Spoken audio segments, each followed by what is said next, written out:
Assalamualaikum warahmatullahi wabarakatuh. Innal hamdalillah nahmaduhu wa nasta'inuhu wa nastaghfiruh wa na'udzu billahi min shururi anfusina wa sayyiati a'malina. May yahdihillahu fala mudilla lahu wa may yudlil fala hadiya lahu. Ashhadu an la ilaha illallah wahdahu la syarika lahu وأشهد أن محمدا عبده ورسوله يقول الله جل جلاله يا أيها الذين آمنوا اتقوا الله حق تقاته ولا تموتن إلا وأنتم مسلمون اللهم صل وسلم على نبينا محمد وعلى آله وأصحابه أجمعين أما بعد. Ma'asyiral muslimin wal muslimat, bapak-bapak, ibu-ibu, para hadirin wal hadirat rahimani wa rahimakumullah. Kembali kita bersyukur kepada Allah Subhanahu wa taala atas segala limpahan rahmat dan karunia-Nya kepada kita semuanya. Di pagi hari yang berbahagia ini, pagi yang penuh dengan keberkahan, Allah Subhanahu wa taala melimpahkan rahmat dan nikmat-Nya kepada kita sehingga kita bisa menunaikan ibadah, kemudian kita bisa duduk di majelis ilmu di rumah yang di antara rumah-rumah Allah Subhanahu wa taala, tempat yang sangat dicintai oleh Allah Subhanahu wa taala, yaitu masjid. Kita bermohon kepada Allah, mudah-mudahan duduknya kita di tempat ini diberikan keberkahan kepada kita. Allah turunkan ketenangan dan rahmatnya kepada kita semuanya. Salawat dan salam tidak lupa mudah-mudahan senantiasa tercurahkan kepada Nabi kita Muhammad sallallahu alaihi wasallam, kepada keluarga beliau, sahabat serta orang-orang yang mengikuti beliau dengan baik hingga hari kiamat nanti. Ma'asyiral muslimin wal muslimat, Bapak Ibu para hadirin rahimakumullah. Bulan September yang lalu tahun ini, sebagaimana yang kita ketahui bersama, pemerintah membuka pendaftaran seleksi CPNS, calon pegawai negeri sipil. Dan ternyata yang mendaftar dari penduduk Indonesia ini hampir mencapai 3 juta orang. Sangat banyak sekali. Sehingga timbul pertanyaan, mengapa profesi sebagai pegawai negeri itu sangat diminati oleh masyarakat kita? Maka ini sebenarnya sudah dijawab oleh Kementerian Pendayagunaan Aparatur Negara, yang mana mengungkap alasan orang Indonesia banyak yang ingin menjadi PNS. Dan ini berdasarkan hasil survei mereka. Hasilnya adalah di antara motivasi besar orang-orang ingin menjadi pegawai negeri sipil adalah faktor kesejahteraan. Salah satunya yaitu adanya jaminan hari tua berupa dana pensiun. Artinya, ma'asyiral muslimin, ini menarik bagi masyarakat. Salah satunya adalah adanya jaminan hari tua berupa dana pensiun, yaitu di mana seorang ketika di masa tuanya dia masih bisa mendapatkan pemasukan. Ma'asyiral muslimin rahimani wa rahimakumullah. Hal seperti ini sebenarnya bukanlah sesuatu yang tercela. Karena memang tabiat manusia mengharapkan ketika badannya sudah lemah, saat dia tidak bisa lagi bekerja seperti dahulu ketika muda, namun dia masih memiliki penghasilan untuk memenuhi kebutuhan hidupnya di hari tua dan menikmati hari-hari senjanya, sehingga dia bisa fokus untuk beribadah, dia bisa ke masjid 5 waktu, dia bisa menghadiri majelis ta'lim tanpa memikirkan lagi bagaimana makan kita hari ini, dari mana kita bisa membayar ini dan itu, karena memang mereka masih memiliki pemasukan. Nah, ma'asyiral muslimin rahimakumullah. Jika kita renungkan bersama, Pola pikir seperti ini kalau seandainya diterapkan dalam masalah akhirat, ini alangkah sangat baiknya, dan sangat utama. Dan beginilah seharusnya seorang mukmin berpikir, sebagaimana orang-orang ingin menjadi pegawai negeri sipil di dunia karena dia mengharapkan adanya jaminan hari tua. Maka pola pikir seperti ini kalau diterapkan dalam masalah akhirat, ini sangat beruntung sekali orangnya. Ya, kita tahu ma'asyiral muslimin bahwa hidup kita di dunia ini untuk menabung pahala, beriman, beramal soleh kepada Allah Subhanahu wa ta'ala untuk menggapai kebahagiaan kita. Allah Subhanahu wa ta'ala berfirman di dalam surah Al-Baqarah 82, "Walladzina amanu wa 'amilus solihati ulaika ashabul jannah hum fiha khalidun."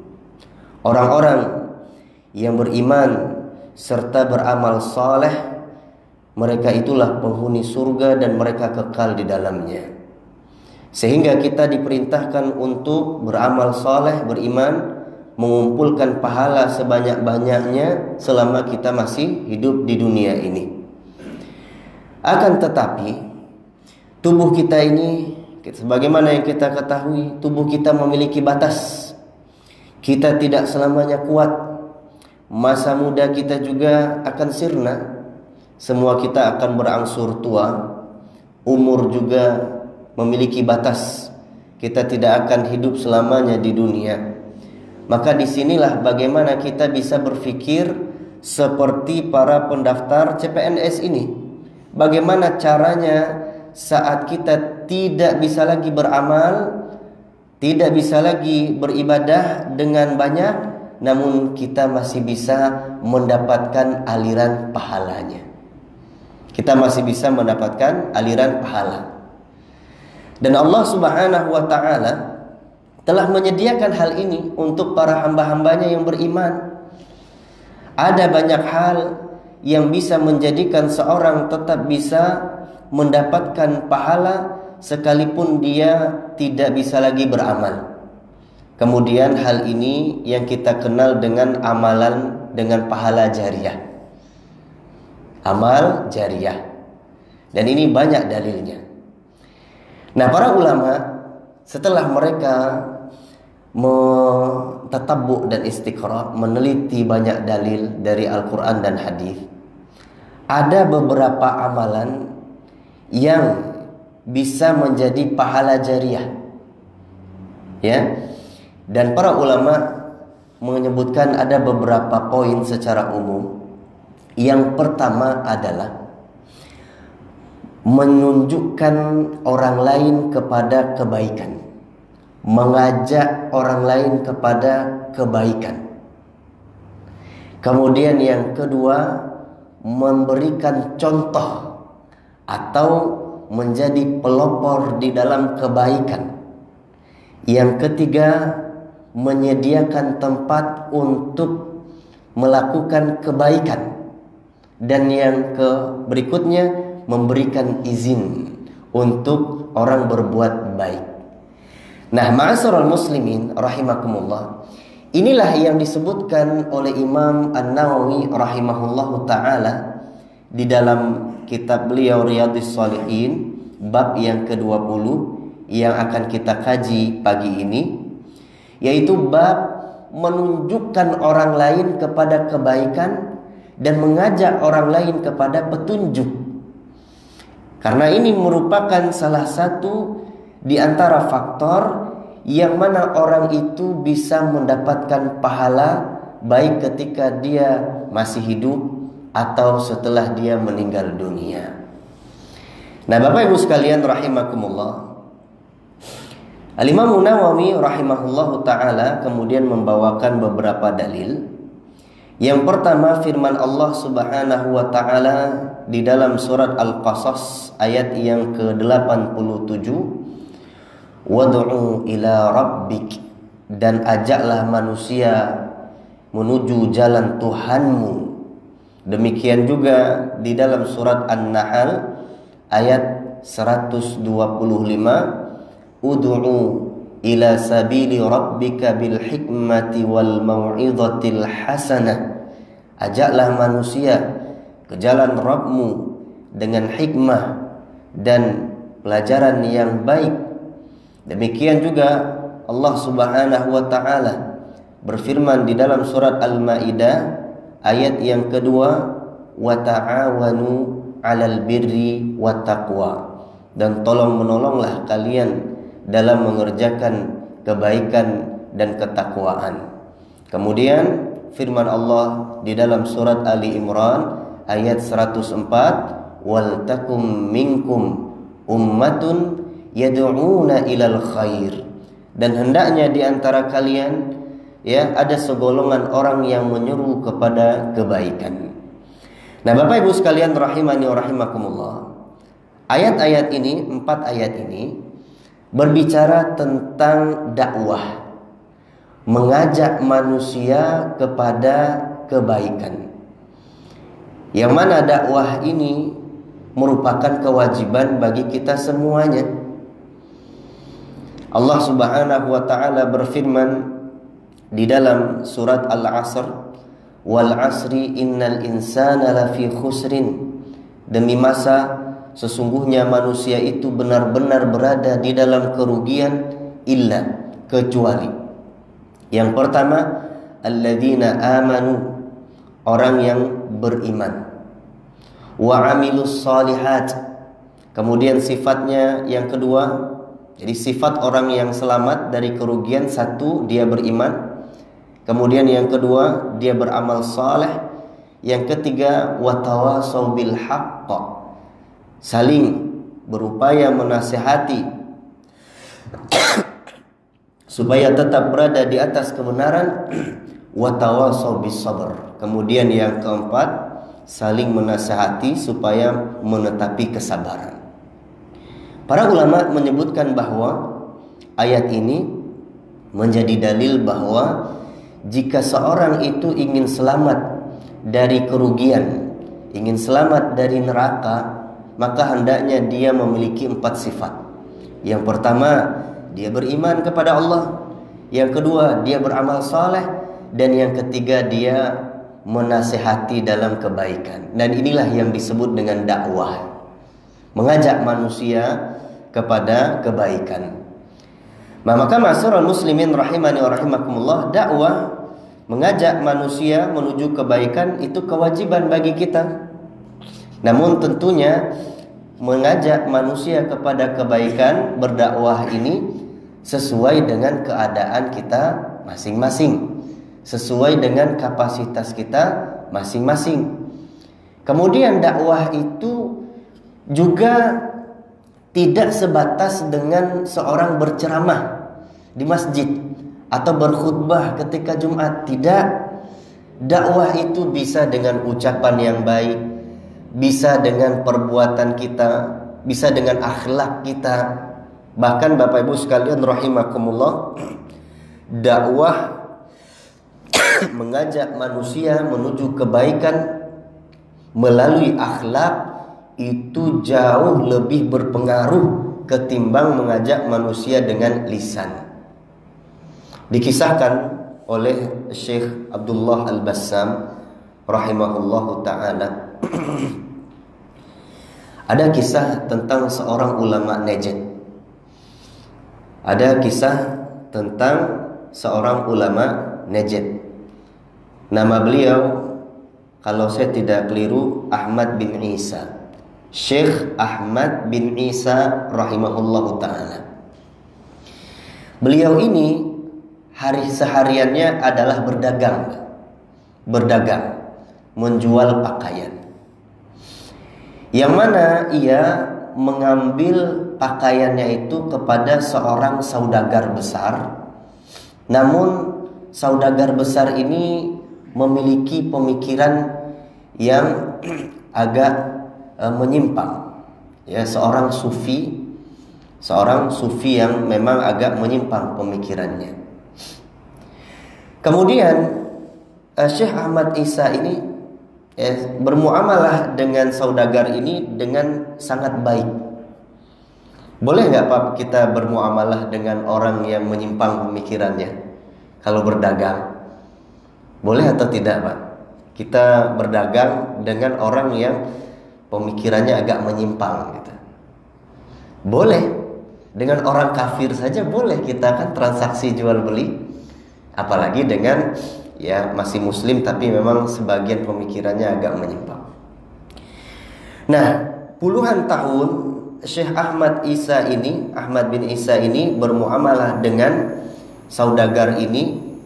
Satu hal yang beliau lakukan yang kemudian menjadi sebab saudagar besar ini kemudian belajar agama dan merujuk kepada kebenaran adalah di mana Syekh Ahmad bin Isa rahimahullah ini selalu jujur dan tepat waktu ketika bertransaksi. Jujur. Ketika berhutang sampai temponya dibayar. Bahasa kasarnya, beliau ketika bertransaksi tentang uang, masalah uang, beliau jujur. Berhutang, ya mengambil barang, tempo misalnya 1 bulan sampai waktunya langsung dibayar. Jujur. Dan itulah yang dilakukan oleh beliau. Tanpa sedikit pun mengajak saudagar besar ini kepada ya dakwah dengan lisannya, tidak. Tapi dengan akhlaknya. Dan inilah yang akhirnya saudagar besar ini berkata kepadanya, wahai fulan, aku sudah bermuamalah dengan banyak orang di dunia ini dan aku tidak mendapati orang yang paling jujur dalam bermuamalah selama puluhan tahun selain dirimu. Ya. Lihatlah ma'asyiral muslimin bagaimana dakwah melalui akhlak. Ketika kita berhutang kepada orang lain, kemudian kita bayar, jujur, kita bermuamalah, itu dakwah yang mengajak manusia kepada agama Allah Subhanahu wa taala yang paling mujarrab. Ya. Dan inilah yang sangat kita sesalkan kepada sebagian orang-orang Islam zaman ini, di mana mereka akhlaknya tidak baik, terutama dalam masalah hutang piutang. Nah, Bapak Ibu sekalian rahimani wa rahimakumullah, mengajak manusia menuju ke jalan Allah, menuju kebaikan itu ada syaratnya. Yang pertama syaratnya adalah dia harus mengajak manusia menuju agama Allah, ikhlas. Bukan mengajak manusia untuk mendukung dirinya atau untuk mendukung kelompoknya, tidak. Jadi bukan seperti orang-orang yang mengajak manusia bergabung ke suatu partai misalnya, tidak demikian. Dakwah itu adalah mengajak manusia menuju jalan Allah. Jadi yang diajak itu ke jalan Allah, bukan kepada individu kita atau kelompok kita. Kemudian yang kedua adalah hendaknya seorang itu harus membangun dakwahnya di atas ilmu. Di atas ilmu. Karena tidak mungkin seorang menunjukkan orang lain kepada sebuah kebaikan sementara dia sendiri tidak mengenal kebaikan. Ya. Oleh karenanya syarat ketika kita ingin mengajak orang kepada kebaikan, kita harus berilmu terlebih dahulu. Dan tadi kita sampaikan berilmu ini tidak harus seperti atau tidak harus menjadi ustadz, harus hafal Quran dulu, sunnah dulu, tidak. Apa yang kita ketahui dari kebenaran dan itu yakin merupakan kebenaran karena ada dalilnya dari Al-Quran dan hadis Nabi, itu yang kita sampaikan. Makanya Nabi Shallallahu Alaihi Wasallam kemudian mengatakan, balighu anni walau ayat. Sampaikanlah dariku meskipun 1 ayat. Tapi engkau yakin bahwasanya 1 ayat yang kau sampaikan itu benar-benar datang dariku. Itu maknanya benar-benar bagian dari agama, dari Al-Quran dan hadis Nabi Shallallahu Alaihi Wasallam. Nah, jadi Bapak Ibu sekalian rahimakumullah, kalau kita tahu satu kebenaran misalnya kita tahu bahwasanya makan dengan tangan kiri itu hukumnya haram. Makan, minum dengan tangan kiri itu hukumnya haram. Karena Rasulullah Shallallahu Alaihi Wasallam melarangnya, dan Rasulullah mengatakan itu adalah cara makannya syaitan. Janganlah kalian makan dan minum dengan tangan kiri, karena syaitan makan dan minum dengan tangan kirinya. Makanlah dan minumlah kalian dengan tangan kanan. Berarti menggunakan tangan kanan ketika kita makan dan minum ini hukumnya wajib. Nah, lalu ada seorang anak misalnya, atau mungkin juga sahabat kita misalnya, dia tiba-tiba minum atau makan dengan tangan kirinya, lalu kita sampaikan, wahai anak, wahai sahabatku, dengan tangan kiri ini dilarang. Yang wajib bagi kita adalah dengan tangan kanan. Ini yang diperintahkan oleh Allah Subhanahu wa taala dan Rasulnya. Nah, maka menunjukkan hal seperti ini dakwah, Bapak Ibu sekalian. Dakwah. Dan pahalanya nanti akan kita sampaikan bagaimana pahala dakwah ini sangat besar, baik ketika orangnya masih hidup maupun setelah meninggal dunia. Karena dakwah itu salah satu faktor seorang bisa mendapatkan pahala jariah. Nah, jadi ini syaratnya. Yang pertama, seorang mengajak kepada Allah. Makanya di sini dalam firman Allah surah Al-Qasas, wad'u ila rabbika. Ya, ajaklah manusia kemana? Ke jalan Rabbmu, bukan kepada dirimu. Kemudian yang kedua, di atas ilmu. Kemudian yang ketiga, dan sebenarnya yang ketiga ini bagian dari yang kedua, yaitu seorang berdakwah dengan hikmah. Jadi setelah dia membangun dakwahnya di atas keikhlasan, kemudian ilmu, kemudian di atas hikmah. Apa maknanya hikmah? Hikmah itu adalah seorang meletakkan sesuatu pada tempatnya. Allah Subhanahu wa taala berfirman di dalam surah An-Nahl 125 ini, ud'u ila sabili rabbika bil hikmah. Serulah, ajaklah manusia ke jalan Rabbmu dengan hikmah. Hikmah meletakkan sesuatu pada tempatnya. Maknanya adalah kebenaran itu banyak. Kebenaran itu tidak semuanya mesti kita sampaikan. Kita harus sampaikan kepada orang yang tepat dan di kondisi yang tepat. Misalnya anak kecil, anak TK misalnya, apakah kita harus sampaikan detail-detail dari ilmu akidah misalnya, yang mana akalnya belum sampai ke sana? Ya, kita sampaikan tentang permasalahan khilaf para ulama dalam masalah ini dan itu, disebabkan dalilnya ini dan itu. Nah, ini belum saatnya. Ya, cukup untuk anak yang kecil kita sampaikan ya pengajaran-pengajaran secara umum yang bisa dia cerna dengan akalnya. Nah, inilah yang dikatakan oleh Ali bin Abi Thalib radhiyallahu taala anhu, wahai sekalian manusia, berbicaralah kamu dengan orang lain dengan sesuatu yang bisa mereka pahami. Ya, jangan sampai nanti mereka malah mengingkari Allah Subhanahu wa taala karena kamu menyampaikan sesuatu yang belum bisa dia pahami. Nah, jadi inilah syarat-syarat dari dakwah. Yang pertama ikhlas, yang kedua harus berilmu, yang ketiga hikmah, dan yang keempat sabar. Sabar kita ketika mengajak manusia untuk menuju kebenaran ini. Kemudian berikutnya, Bapak Ibu sekalian rahimani wa rahimakumullah. Apa manfaat dari berdakwah? Manfaat dari berdakwah adalah yang pertama, tentu seorang akan mendapatkan ganjaran pahala yang sangat besar. Ganjaran pahala yang sangat besar. Nah, inilah yang kemudian yang dibawakan oleh Imam Nawawi rahimahullahu taala, beberapa hadis yang menunjukkan bahwa pahala dan ganjaran orang yang menunjukkan orang lain kepada kebaikan itu sangat besar.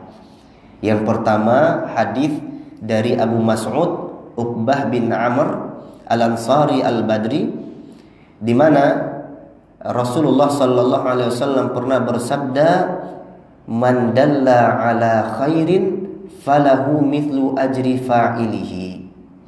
Barang siapa yang menunjukkan kepada satu kebaikan, maka dia memperoleh pahala seperti pahala orang yang melakukannya. Jadi menunjukkan kepada kebaikan. Hadis yang kedua yang dibawakan oleh Imam Nawawi, hadis dari Abu Hurairah, bahwasanya Rasulullah bersabda, "Man da'a ila hudan kana lahu minal ajri mithlu ujuri man tabi'ahu la yankusu dzalika min ujurihim syai'a."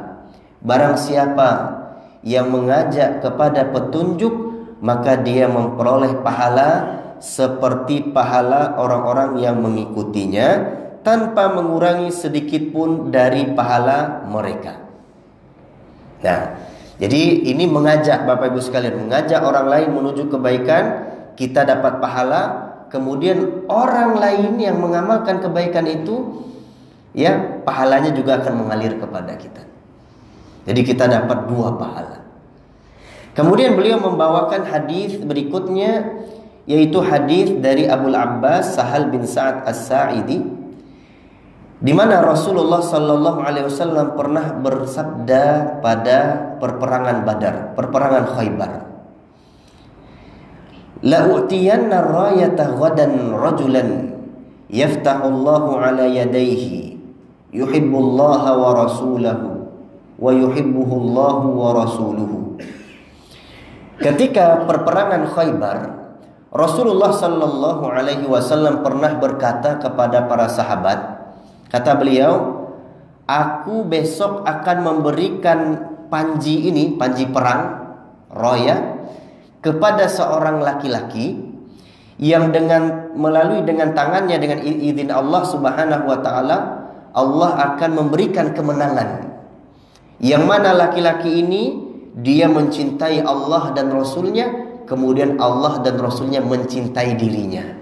Ini keutamaan yang sangat besar Bapak Ibu sekalian. Nabi mengatakan laki-laki ini mencintai Allah dan Rasulnya, dan dia dicintai oleh Allah dan Rasulnya. Maka apa yang terjadi ketika Rasulullah selesai mengucapkan sabda ini, "Fabatan nasu yadukuna lailatahum ayyuhum yu'taha."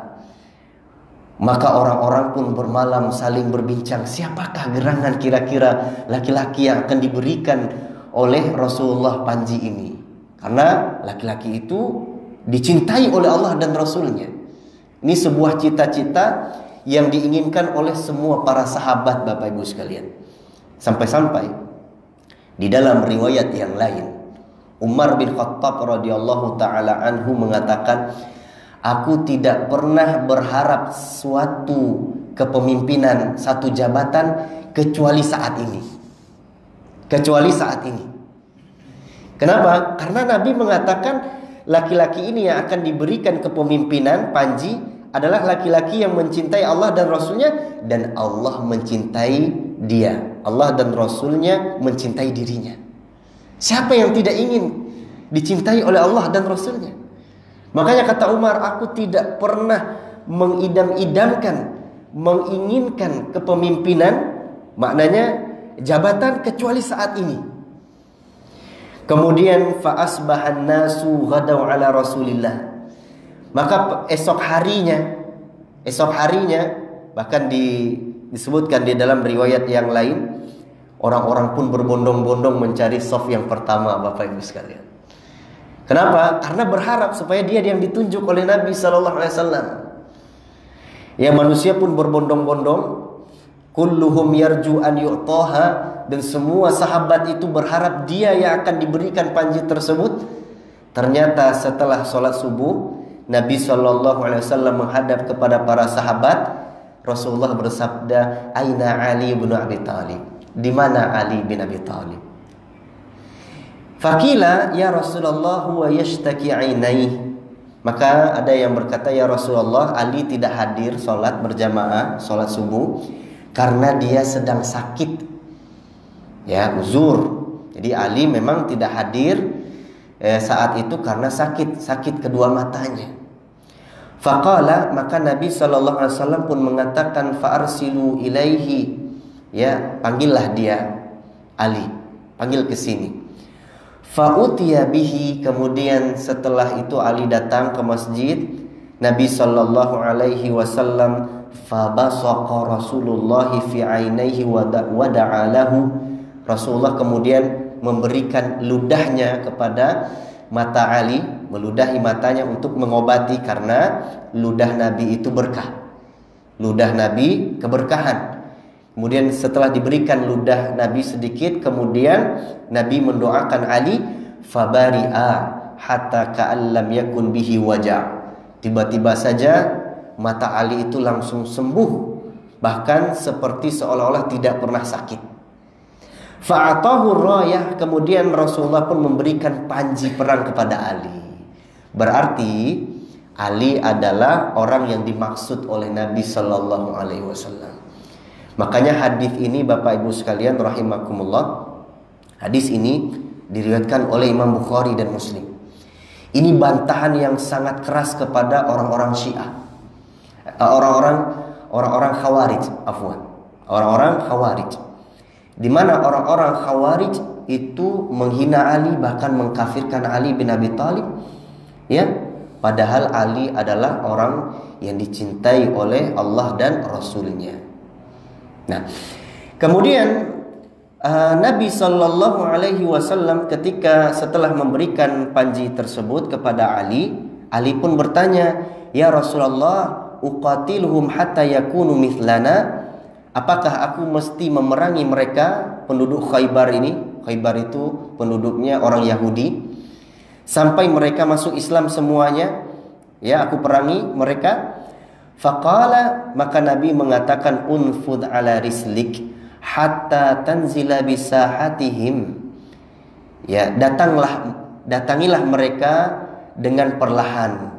Datangilah mereka dengan tenang, wahai Ali. Berangkatlah kamu dengan tenang hingga kamu sampai di kampung mereka, di daerah mereka. Dan jangan kamu, Nabi SAW tidak mengatakan langsung serang mereka, tidak. Tapi apa kata Nabi SAW?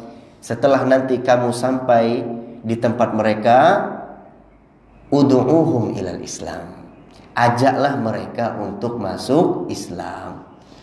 Makanya perang itu bukan solusi pertama Bapak Ibu sekalian rahimakumullah. Ya, dakwah, mengajak manusia memeluk agama Islam. Wa akhbirhum bima yajibu alaihim. Kemudian kabarkanlah kepada mereka terhadap sesuatu yang wajib bagi mereka. Min haqqillahi fih. Kalau mereka sudah masuk Islam, ajak mereka kepada Islam, kemudian kabari kepada mereka hak-hak Allah. Fa wallahi, demi Allah, la an yahdiyallahu bika rajulan wahidan. Seandainya Allah memberikan hidayah melalui tanganmu, hai Ali, kepada seorang laki-laki, khairun laka min humrin na'am. Hal tersebut lebih baik bagimu daripada unta merah. Bapak Ibu sekalian, maknanya adalah Nabi ingin mengatakan, kalau kamu mendakwahi orang lain, kemudian ada orang lain masuk Islam disebabkan dakwahmu, atau orang lain melakukan kebaikan disebabkan oleh dakwahmu, maka ini lebih utama bagimu, lebih berharga bagimu daripada kamu mendapatkan unta merah. Para ulama mengatakan, kenapa Nabi mengatakan unta merah? Jawabannya adalah karena di saat itu, di zaman Nabi SAW, kendaraan atau salah satu harta yang paling dicintai dan paling berharga nilainya di zaman itu adalah unta merah. Unta merah ini adalah kendaraannya para raja, bangsawan, orang-orang kaya yang nilainya itu tidak terhingga, sangat mahal sekali. Ya, mungkin di zaman kita bisa kita kiaskan kepada benda-benda atau harta-harta yang nilainya sangat tinggi. Kalau kendaraan mungkin supercar, mungkin ya, yang harganya sampai triliunan, ya, Bugatti misalnya kan. Nah, kata Nabi SAW, ketika kamu menunjukkan seorang kepada kebaikan, itu lebih berharga, lebih besar nilainya daripada kamu diberi harta dengan sangat banyak, wahai Ali. Nah, ini menunjukkan kepada kita, Bapak Ibu sekalian rahimakumullah, nilai pahala dakwah itu tidak terhingga. Meskipun di sini Nabi SAW menyebutkan unta merah, namun ini bukan pembatasan. Ini bukan pembatasan. Ya. Nah, kemudian hadis yang terakhir yang disebutkan oleh Imam Nawawi rahimahullahu taala adalah kisah tentang seorang pemuda dari suku Aslam. Ia berkata, "Ya Rasulullah, aku ingin berperang, tetapi aku tidak memiliki bekal untuk berperang." Karena di zaman dahulu ketika seorang ingin ikut berperang bersama Nabi Sallallahu Alaihi Wasallam, dia harus menyiapkan kendaraannya sendiri, persenjataannya sendiri, makanannya sendiri. Ya. Nah, laki-laki ini datang kemudian berkata, "Ya Rasulullah, aku ingin ikut perang tapi aku tidak punya perbekalan." Maka apa kata Nabi Sallallahu Alaihi Wasallam? "Pergilah kepada si fulan, karena dia telah bersiap-siap untuk berperang tapi kemudian dia mendadak sakit sehingga dia tidak bisa berperang. Ya, datangilah dia dan mintalah kepada dia perbekalannya."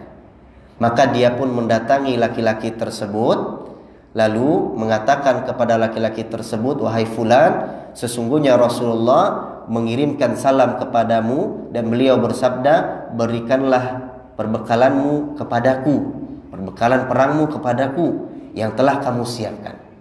Maka laki-laki ini, ya, ketika tahu ini adalah perintah Nabi Sallallahu Alaihi Wasallam, dia pun berkata kepada istrinya, "Wahai fulanah, berikanlah kepada orang ini apa yang telah aku persiapkan, dan janganlah kamu sisakan sedikit pun. Demi Allah, janganlah engkau sisakan suatu pun darinya, sehingga engkau diberkahi karenanya."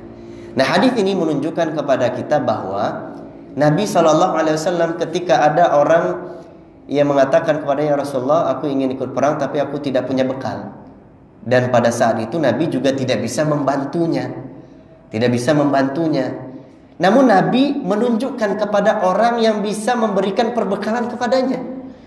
Nah, ini hadisnya kaitannya dengan bab di mana Nabi menunjukkan orang ini kepada orang yang bisa memberikan dia bantuan, sehingga pahalanya sama. Nah, Bapak Ibu sekalian rahimani wa rahimakumullah, jadi ini yang pertama, balasan dari orang-orang yang berdakwah, dia mendapatkan pahala yang sangat besar sekali. Kemudian yang kedua, dia mendapatkan pahala jariah. Dia mendapatkan pahala yang terus mengalir sekalipun dia telah meninggal dunia. Makanya di awal tadi kita sampaikan, seorang bisa mendapatkan pahala jariah dengan beberapa faktor. Yang pertama adalah mengajak orang lain, menunjukkan orang lain kepada suatu kebaikan. Dan ini sudah kita bahas. Yang kedua yaitu memberikan contoh, menjadi pelopor dan memberikan contoh kepada orang dengan kebaikan. Sekalipun dia tidak mengajak, dia hanya melakukan kebaikan untuk dirinya sendiri, tapi kemudian orang lain melihatnya, lalu orang lain pun termotivasi untuk melakukan kebaikan tersebut, lalu mereka melakukannya, maka yang memberikan contoh ini mendapatkan pahala jariah juga. Ini bagian dari dakwah juga. Dan inilah yang disebutkan di dalam hadis yang tadi disebutkan oleh Imam Nawawi. Sebenarnya adalah penggalan dan ada hadis yang lengkapnya, di mana dari Jarir bin Abdullah radhiyallahu taala anhu, ia mengatakan, kami pernah bersama Rasulullah sallallahu alaihi wasallam di suatu hari. Faja'ahu qaumun, lalu pada saat itu datanglah suatu kaum, hufatun ghuratun, yang mana keadaan kaum ini mereka tidak memakai alas kaki. Artinya mereka tidak memiliki sandal. Kemudian mereka telanjang dadanya, artinya dadanya terbuka. Maknanya adalah pakaian mereka itu sangat sederhana sekali dan lusuh, sampai tidak bisa menutupi semua bagian tubuh mereka. Dan disebutkan di sini mujtabin nimar awil aba. Mereka itu memakai pakaian dari kulit domba dan sudah sobek-sobek, sangat miskin. Kemudian mutaqallidis suyuf, mereka mengenakan menyandang pedangnya. Sudahlah tidak beralas kaki, kemudian pakaiannya sobek-sobek, kemudian menyandang pedangnya, yang menunjukkan kondisi mereka sangat prihatin. Dan mereka berasal dari suku Mudhar. Maka melihat hal itu fatama'ara wajhu Rasulillah. Rasulullah wajahnya langsung berubah. Ya, sedih beliau. Langsung sedih ketika melihat keadaan orang-orang ini. Kemudian fadakhala thumma kharaja, lalu beliau pun masuk ke dalam rumahnya, lalu keluar, kemudian mengatakan kepada Bilal, wahai Bilal, fa'adzana, wahai Bilal, adzanlah. Kemudian Bilal adzan karena waktu salat sudah masuk. Lalu kemudian iqamah, lalu Rasulullah sallallahu alaihi wasallam salat. Setelah salat, beliau sallallahu alaihi wasallam langsung berkhutbah, menyebutkan firman Allah Subhanahu wa taala di dalam surat An-Nisa, ya ayuhan nasu taqu rabbakumul ladzi khalaqakum min nafsin wahidah, dan seterusnya. Kemudian ayat di dalam surat Al-Hasyr ayat yang ke-18, ya ayyuhalladzina amanu taqullaha wal tanzur nafsum ma qaddamat lighad wattaqullaha innallaha khabirum bima ta'malun.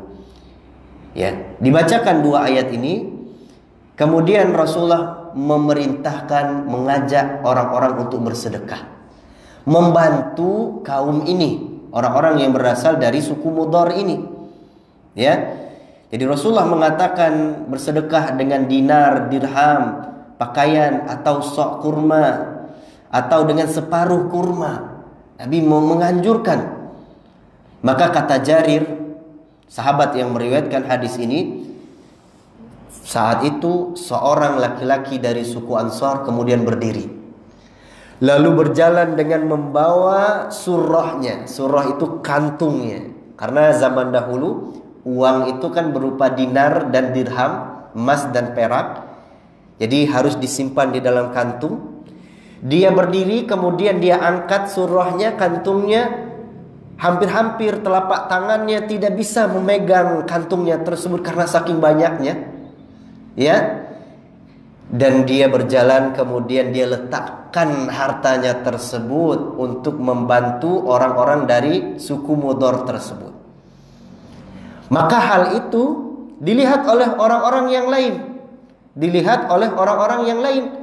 Maka orang-orang yang lain pun, sahabat-sahabat yang lain pun berbondong-bondong untuk bersedekah.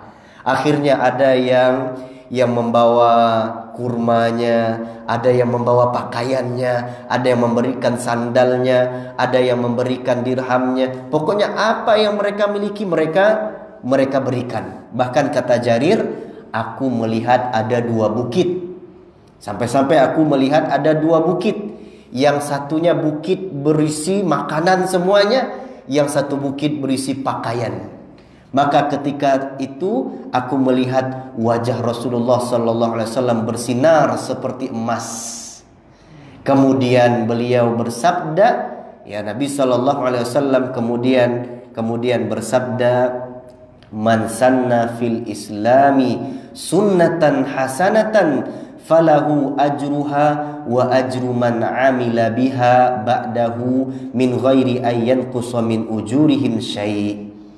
Barang siapa yang memberikan contoh yang baik di dalam Islam ini, lalu orang lain mengikutinya, maka dia mendapatkan pahalanya dan pahala orang-orang yang mengamalkannya setelahnya tanpa mengurangi pahala mereka sedikit pun. Nah, maka ini hadis yang sangat agung Bapak Ibu sekalian. Ya, kalau yang tadi itu mengajak manusia, kalau yang ini cukup memberikan contoh kepada orang lain. Lalu kemudian orang lain mengikutinya, kita dapat pahala dan pahala orang itu akan mengalir kepada kita. Dan inilah yang disebut oleh para ulama dengan amalan jariah. Nah, Bapak Ibu sekalian rahimakumullah, bayangkan ketika kita memberikan contoh yang baik misalnya kepada anak kita makan dengan tangan kanan, kemudian kita membaca bismillah, kemudian kita melakukan adab-adab yang diajarkan oleh syariat, lalu dicontoh oleh anak kita, maka kita mendapatkan pahala dan pahala orang-orang atau anak yang mencontoh kita tersebut. Demikian juga orang lain. Ya, misalnya kalau kita makan selalu dengan tangan kanan, kemudian ada orang lain melihatnya, kemudian dia pun mengikutinya makan dengan tangan kanan, minum dengan tangan kanan, maka kita mendapatkan aliran pahala orang tersebut. Setiap kali dia makan dan minum dengan tangan kanan, dia dapat pahala dan pahalanya juga mengalir kepada kita. Maka subhanallah, ini adalah hal yang sangat-sangat besar sekali. Nah, oleh karenanya Bapak Ibu sekalian rahimakumullah, berdakwah ini sangat dianjurkan kepada kita, mengajak kepada kebaikan. Ya.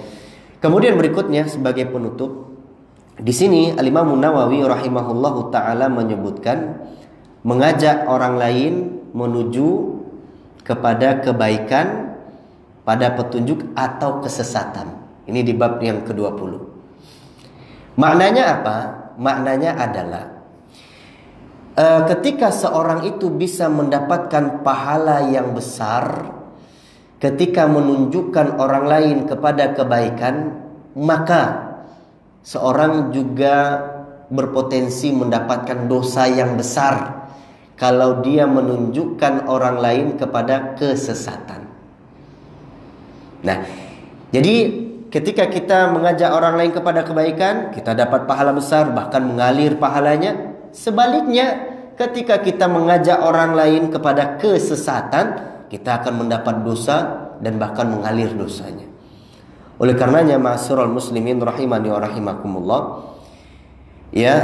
di sini beliau kemudian mengatakan di hadis yang dari Abu Hurairah radhiyallahu taala anhu, lanjutan dari barang siapa yang mengajak kepada petunjuk, maka dia memperoleh pahala seperti pahala orang-orang yang mengikutinya tanpa mengurangi sedikit pun dari pahala mereka. Kemudian kata Nabi SAW, wa man da'a ila dhalalatin kana alaihi minal ithmi mithlu athami man tabi'ahu la yankusu dzalika min athamihim syai'a.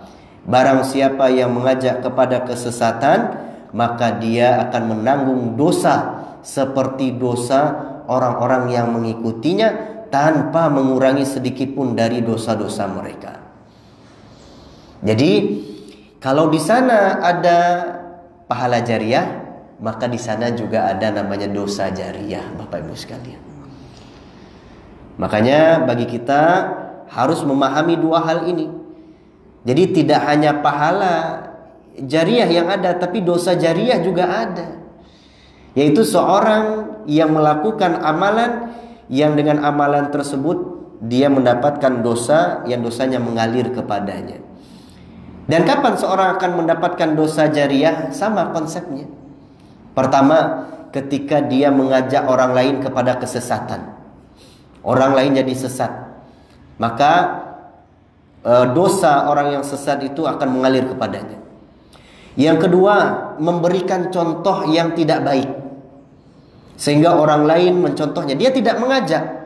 Mungkin dia makan dengan tangan kiri, misalnya bapak seorang ayah makan dengan tangan kiri, minum dengan tangan kiri. Anak-anaknya lihat, bapaknya tidak pernah mengatakan, wahai anak-anak, makan dengan tangan kiri, minum dengan tangan kiri. Tidak pernah. Dia hanya memberikan contoh saja. Nah, ini juga masuk. Dia akan mendapatkan dosa jariah. Nah, yang ketiga, menyediakan tempat. Misalnya rumahnya disewakan buat tempat perjudian misalnya, dia juga akan dapat aliran dosanya. Sampai kapan? Sampai rumah tersebut bersih dari dosa judi tersebut. Kalau masih dipakai untuk berjudi, maka selama itu dosanya mengalir kepadanya. Ya. Kemudian yang keempat, memberikan izin. Misalnya dia pejabat misalnya, ya dia berikan izin tempat ini boleh dipakai untuk maksiat, silakan bermaksiat di sini. Nah, dia akan mendapatkan aliran dosa darinya. Nah, oleh karenanya ma'asyiral muslimin rahimakumullah, berhati-hatilah bahwa ya kita berada di dua persimpangan. Kita ingin mendapatkan pahala yang mengalir atau dosa yang mengalir, tergantung kita mengajak orang lain itu kemana. Kalau kita mengajak orang lain kepada kebenaran, kebaikan, kita akan mendapatkan pahala yang mengalir. Sebaliknya, kalau kita mengajak orang lain kepada kesesatan, maka kita akan mendapatkan dosa yang mengalir juga. Nah, oleh karenanya para ulama menyebutkan untuk bagi kita yang pernah melakukan amalan-amalan yang bisa menyebabkan dosa jariah, segeralah bertaubat kepada Allah Subhanahu wa taala. Bagaimana syarat taubatnya? Yang pertama, sebagaimana syarat taubat secara umumnya, menyesali perbuatan tersebut, kemudian meninggalkannya. Ya, kemudian yang ketiga, berazam untuk tidak mengulanginya. Dan yang keempat, berusaha untuk menghilangkan dosa tersebut. Misalnya salah satu contoh jariah, misalnya kita pernah posting di akun kita, akun media sosial kita, gambar wanita membuka aurat misalnya. Maka orang lain akan melihatnya, orang lain berdosa, kemudian dosanya akan mengalir kepada kita. Gimana kita taubatnya? Taubatnya adalah kita hapus postingan tersebut. Ya, kita hapus, kita cari, kita hapus. Kalau kita pernah mengucapkan sesuatu yang suatu itu adalah kesesatan misalnya, ya kita harus klarifikasi lagi. Kita katakan bahwasanya dahulu itu saya pernah mengatakan begini, ini salah. Saya rujuk dari ucapan tersebut. Kita tunjukkan bahwasanya kita telah berlepas diri dari dosa tersebut. Ya. Sehingga kalau ada orang yang mengikuti dari ucapan kita yang dahulu, sedangkan kita telah berlepas diri darinya, nah kita tidak mendapat dosa jariah lagi, karena kita sudah berlepas diri. Nah, namun kalau kita tidak berlepas diri, tidak berusaha keras untuk memutusnya, maka dikhawatirkan dosa tersebut akan mengalir terus kepada kita. Wallahu ta'ala a'lam bishawab. Inilah yang bisa kita sampaikan di bab yang ke-20 ini. Bab yang dikatakan oleh Imam Nawawi rahimahullahu ta'ala menunjukkan kepada kebaikan, mengajak kepada petunjuk, dan menunjukkan kepada kesesatan atau mengajak kepada kesesatan. Ya, mudah-mudahan kita menjadi orang-orang yang kelompok pertama, yaitu orang-orang yang senantiasa mengajak manusia kepada kebaikan, menunjukkan kepada petunjuk, bukan kepada kesesatan, sehingga kita bisa mendapatkan pahala yang terus mengalir kepada kita. Wallahu ta'ala a'lam bishawab. Ini yang bisa saya sampaikan. Ya, mungkin bagi Bapak Ibu yang ada pertanyaan, silahkan. Ya, kalau memang ada pertanyaan, silahkan Bapak-bapak dan Ibu-ibu.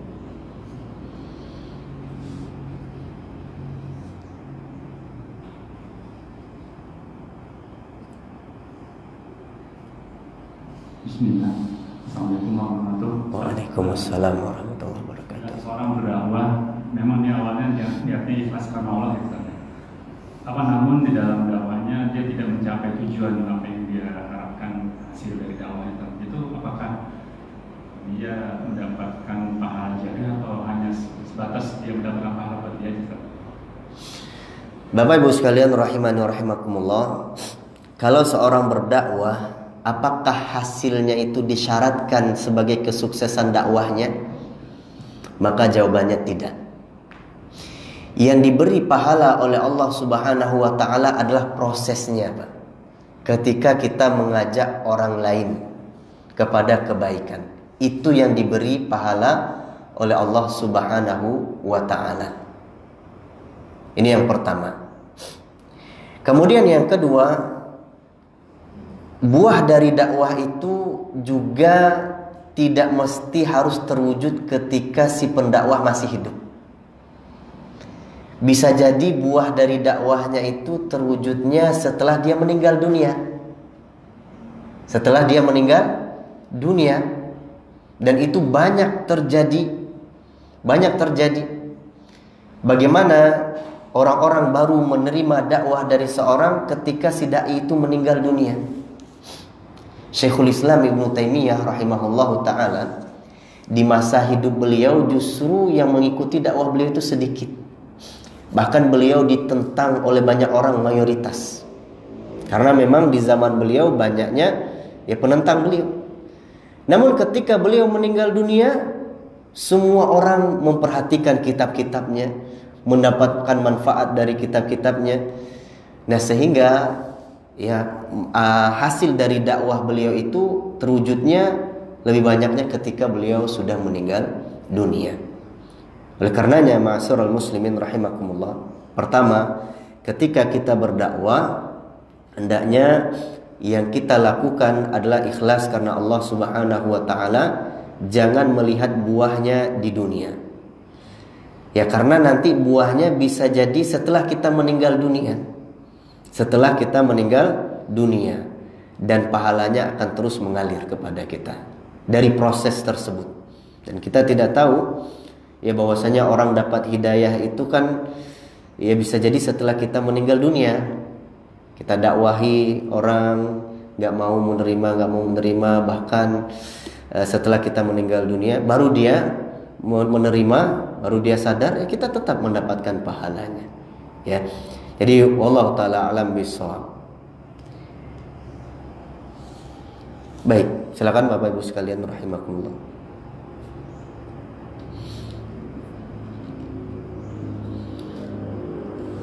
Baik, kalau tidak ada lagi kita cukupkan sampai di sini. Wallahu taala alam bissawab.